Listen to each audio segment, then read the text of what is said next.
વડોદરામાં અકસ્માતની હારમાળા યથાવત 10 કલાકમાં 2 વ્યક્તિના મોત। વડોદરાના કપુરાઈ અને આસપાસના માર્ગો હવે અકસ્માત ઝોન બની ગયા છે। ગત રાત્રિથી લઈને આજ સવાર સુધીના માત્ર 10 જ કલાકમાં આ માર્ગો રક્તરંજિત બન્યા છે। કપુરાઈ ચોકડી પાસે એક બેફામ સ્પીડે આવેલી ટ્રકે બાઇક સવારને જોરદાર ટક્કર મારી કચડી નાખ્યો હતો। અકસ્માત એટલો ભયાનક હતો કે 2 વ્હીલર ચાલકનું ઘટના સ્થળે જ પ્રાણ પંખેરું ઉડી ગયું હતું।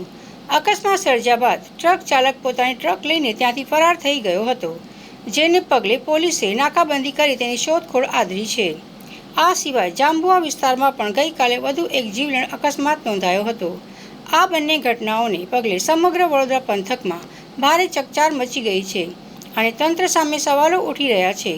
હાઈવે પર દોડતા આ ભારે વાહનો અને ડમ્પર ચાલકો બેફામ ગતિ પર ક્યારે લગામ કસાશે?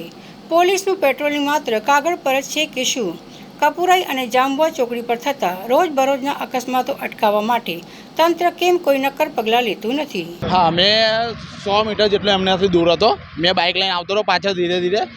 એક ટ્રકવાળાએ એમને ટક્કર મારી અને બીજા ટ્રકવાળાએ ઉપર ચડાવી દીધી। પછી મેં થોડું આગળ નીકળી ગયો।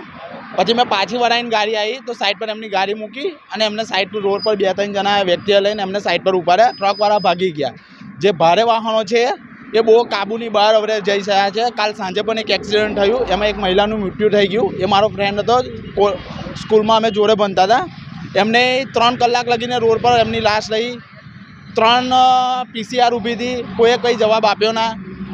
મેં એવું કે ભારત તંત્રને એવું કહેવા માગું છું કે જે ઘટના સ્થળે જે મૃત્યુ પામે છે વ્યક્તિને, એમને તરત ને તરત ન્યાય મળે। તો એ 3 કલાક લગીને બોડી જે હાઈવે પર પડી રહે છે એની જવાબદારી કોણ? અમારા જે વ્યક્તિ છે એમને ન્યાય મળવો જોઈએ।